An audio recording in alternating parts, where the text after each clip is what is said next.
So what I hear in this is I definitely hear the conductive with the discrimination on. I hear a scratchy, choppy, repeatable tone going in both directions. With the discrimination off, you can hear the iron. You can see the iron paint in a couple different locations. So this is what I would call a good iffy. I like it. It sounds like it's got a little depth. I'm gonna dig it and see what we get after we get that plug dug.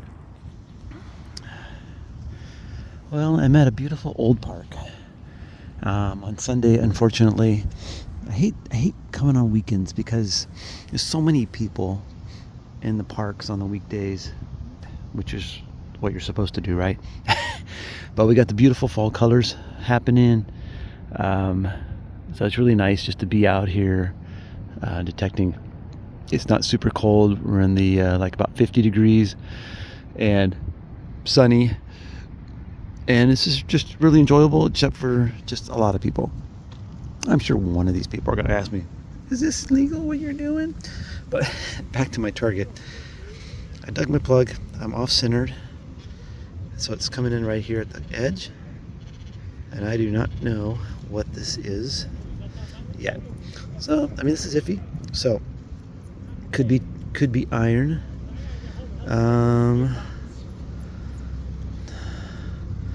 But this is the type of target that I do like hearing and finding. It's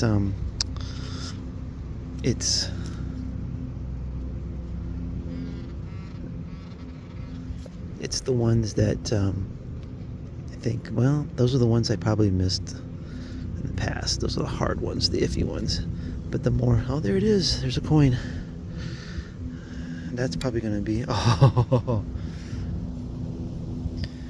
dang. That was down 6 inches. I hate to see that in an old park. I really do, and you know it because I've said it before. One of the things I can't stand to find is a memorial penny down at depth. But besides it being a memorial, the fact that I was able to pick that up next to that piece of iron is a good sign. Could have easily have been a weedy or a silver hiding in there. On to the next. All right, I saw a little bit of what this was, but I wanted you to take a quick listen.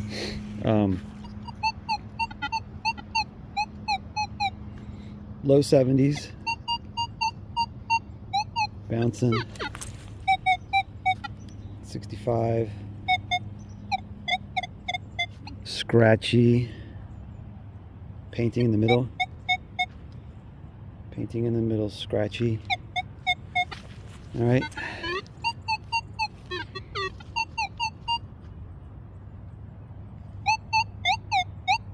Kind of painting all over, but bouncing. So, like I said, I saw a glimmer of what this was, and it wasn't very deep, which kind of, I was a little disappointed. The first thing I saw, okay, so I flipped the plug over, and I was thinking this possibly could be a wheat penny. First thing I saw was this band here. It's like a little watch band, an old watch band, or some little leather band from a shoe. So I found that. That was the first thing. And then I saw that. And right away my mind went to, like, I have no idea what this is. Mine first went to like something silver. So I don't know what it is. I'm hoping it's silver and not just a button, but it sure looks like, and it is. Isn't that sweet? So this is kind of cool because it was in this park that I found a really cool ring just like this, and it was a black stone, and I think it was in good condition. This one, of course, is got turquoise, so nice.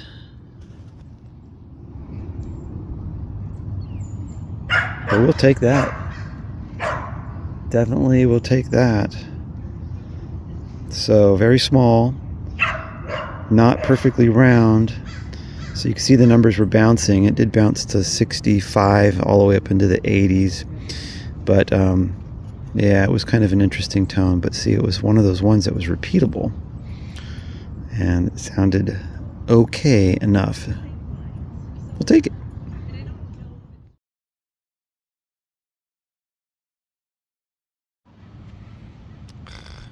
Just too many people.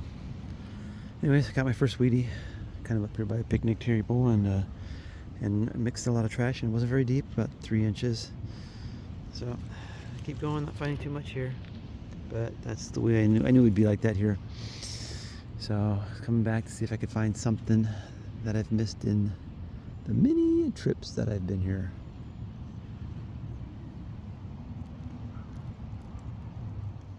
All right, this little thing was coming in high like a quarter, and it's smaller than a dime, thicker. What is that? Oh, it's a button.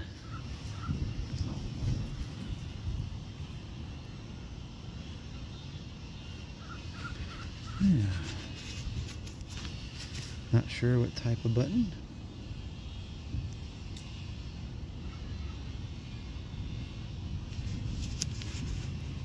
But that was coming in really high for a small little button. Huh. Alright, well, it's pretty small. Not sure what the metal is made out of. Clean that up a little bit better.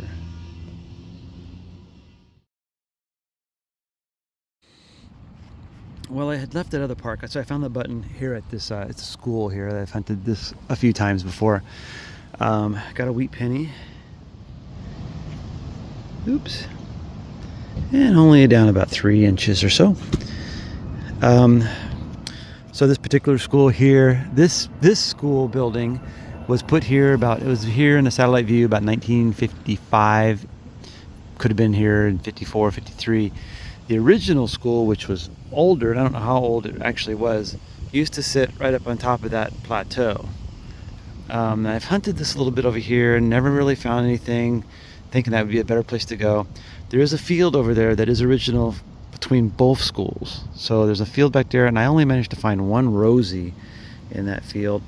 And I found some weird silver thing way down at the end of the corner there, like a silver back to a pocket watch. And I've managed to find some wheat pennies down at the corner of this thing here. But I'm meandering this school because I've been here quite a few times. I think from this school I might go to another school that I've never found any silver. Whoa, I take that back. Did I find silver at that school? I've never found any silver at this other school. Yeah, so we'll see what happens. But wheat number 2 for the day. Yeah, I remember what I always tell you about pockets, areas. I got that weedy right there, 2 feet over, another weedy. Kind of a greenie on this side a little bit. But yeah, so I think I'll stick around this little area and see if anything else pops out. Looks like I missed this little area in the past.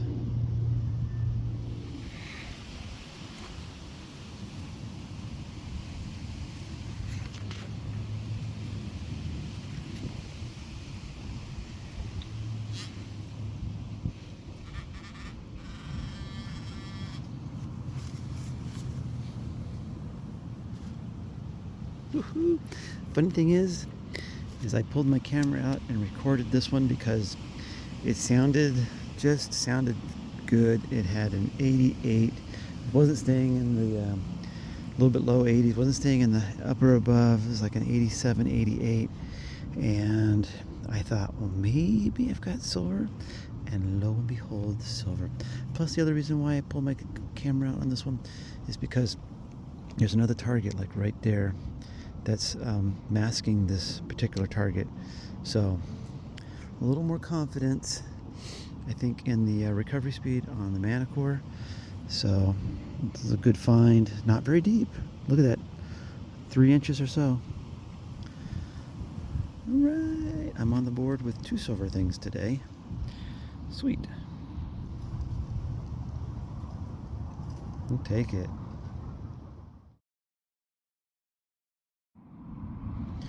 Alright, well, I'm about the 6-inch mark. Kind of down to my target. And I don't know what it is yet, obviously. But I have to get my bearings in this little field here.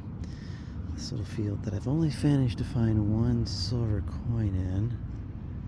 Oh, dang. Is that a wheat or not a wheat at 6 inches? It is a wheat. Alright, well, we got wheats at 6. That's a good deal. Okay, let's keep going. Well, I've got one that gives me like a 94 in one direction. And then when I turn 90 degrees, it's got, you can see in the middle of my screen, it would be like iron bouncing going up to the middle. And it drops to like a 62, 65. So typically these would be your pennies. If it's got a little depth to it, so it's possible that it's a wheat penny. But it's possible it could be anything. Look out. Oh, we're down at the bottom. So we're down. Definitely, that's 6, 7 inches.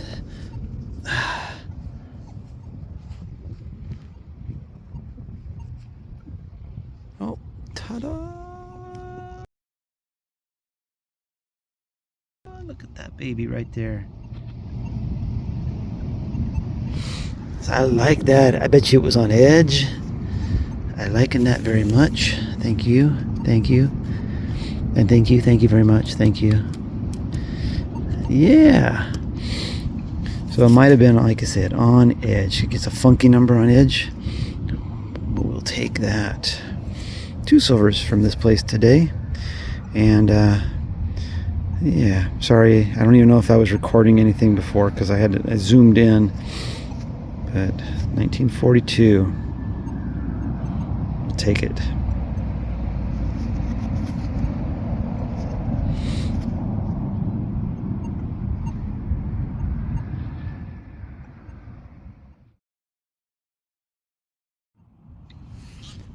Alright, well, I got me a greenie. And,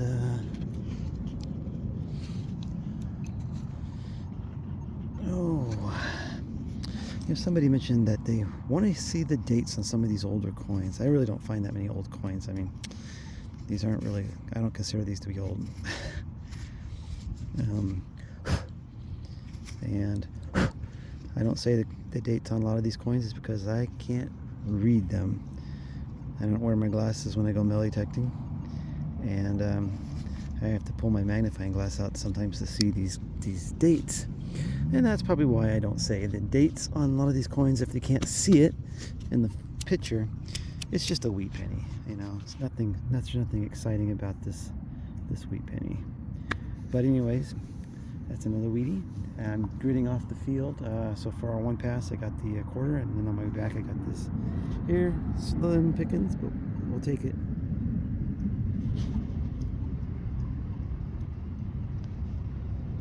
Looks like 40 or 48, maybe. All right, and away we go. Next stop.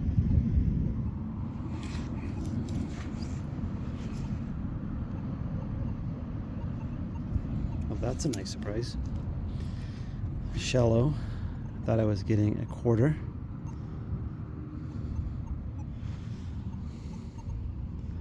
And that looks to be my second maybe silver ring.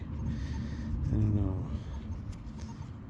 It's really an odd shape and small, but we are in a kid's field, but definitely looks like silver. Here, give me 1 second. I'm going to take my glove off here and, well, maybe not. Oh, my glove is off. It's on my other hand.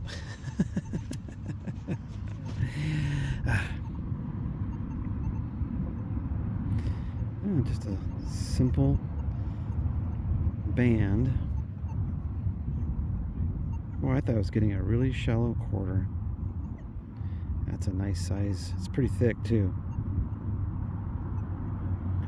Well, I'm not seeing any markings on the inside of this ring.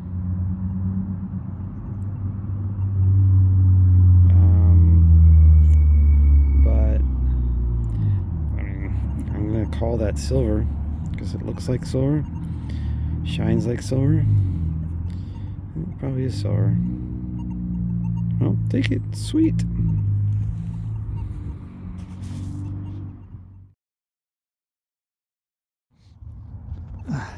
And another weedy. It was down about 6-7 inches, and so let's see, that's got the quarter, so this makes wheat number 2 since the quarter. All right, well, this is not something I normally dig. So it was a 39, but it was like right on the surface kind of thing, really super shallow. That gave me double bumps, bump. And I thought, it was staying 39 and 39, and I decided just to see what it was. It's super shallow. It's a ring, literally like just under the surface. But look how small this ring is. And that was giving me a 39. So I have no idea what this is, if it's just chrome, stainless, silver, white, gold. I don't know anything about this yet. But it was a fluky dig, a fluky find, and I'll check it out here in a second, see if there's any markings on it.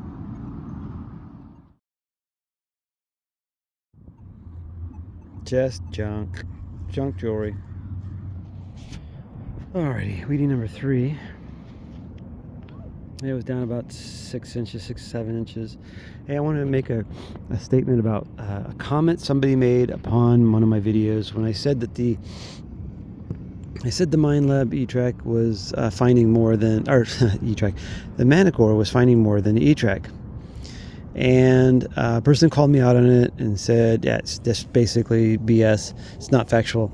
And, I'm going to say I have to slightly agree with the person, because there really isn't no way to actually do the comparisons. You can't just say this is better than one or that's better than the other without actually doing live in-field digging. Test gardens, they only can go so far. Your coin hasn't been sitting in the ground for like 80 years, so it's really hard to tell how your detector is going to react with something that's been in the ground, going through different weather, the snow, the ice, heat, all of that stuff. Everything reacts differently. So in all fairness, I can't say that the Manticore is finding more than E-trac. I know from just where I've been, okay, when like this particular little field right here, I've actually gridded this field off north, south, east, and west. And I usually do a pretty good, nobody would know it but me, and nobody would know except for the person who knows me, that I usually grid off pretty decent. Granted, you're always going to miss something, right? You're always going to miss something. No matter how good you are, no matter what the detector is, it just takes, that little bit where you're just outside your coil and you've missed it, right? So I can't really say that the Manticore is better than the E-trac. The E-trac is a phenomenal detector, and hands down, I could go back and forth between the two, and I wouldn't have any complaints. But what I do like about the Manticore is when there's a little bit of iron mixed in and around, you can hear the conductive and the iron, whereas the E-trac, it sounds like all iron. And so depending on where the iron is and how big the iron is, it could throw your numbers off on the E-trac quite a bit. But used to dig a lot of iffy targets, and a lot of those targets were nails. So the plus side is I've actually stopped digging a lot of nails. So, and I'm going to leave it at that until I actually can do some more comparison digs. I'm hoping one day that I'll be able to just do a field, and be able to just drop my markers down in a section area and just do it with this and then go back over with E-trac. I'm almost pretty certain that the E-trac's going to pick up almost anything that this is picking up right now. The way I have this set up, I have a feeling that the E-trac could pick up what I'm getting on the Manticore. The difference would be the settings would be a deep target. If I had maybe running this maybe in a 4 recovery or higher sensitivity than 24, there might be that chance where this will outshine the E-trac in depth. But I think this has been outshining the E-trac for me in the recovery. It's just, I think I'm hitting these targets and they don't sound perfect. They're scratchy. They're either on edge or there might be another piece of iron next to them. And it's finding them. It's finding stuff. So I've already gridded this field off before. Silver quarter was missed. The silver ring was missed. Granted, the silver ring wasn't super deep. I can't say that I probably hunted this field, I don't know, probably 6 years ago. Really good. I hunted this field really good, came back multiple times and gridded and did the up front and everything else. But you miss stuff. Like I said earlier, you miss stuff. So you guys can just, whoever, you can take it for what it's worth right now. I believe I am finding more with the Manticore than I have with the E-trac, but that will only be proven if I can do the comparisons. So if you're out there and you want to do comparisons, be my guest. But I know most people have skipped the E-trac's age and gone to the Nox. So a lot of people did the Nox and the Manticore comparisons. So anyways, I know Sharpshooter out there did it, but I don't really watch any of his videos. Most of them are just air tests on top of surface, and I don't really like air tests. Air tests have a purpose, but I don't really like air tests for comparisons. All right, let's keep going. My sun is going down. All right, wrap up video for today's hunt. These 4 screws were in the same hole as 1/4, so those all came out of the same hole. But other than that, just a couple pieces of iron and a lot of little conductive coppers and miscellaneous. And the quarters, I got $4.25. I didn't like my ratio of pennies to dimes today, but it depends on the school or the park you're at. But I got a little bit more pennies than I wanted to. These are the good stuff. I got this is junk, but I got 4 pieces of silver, and this button, and 1, 2, 3, 4, 5, 6, 7 Wheaties today. That's my wrap up.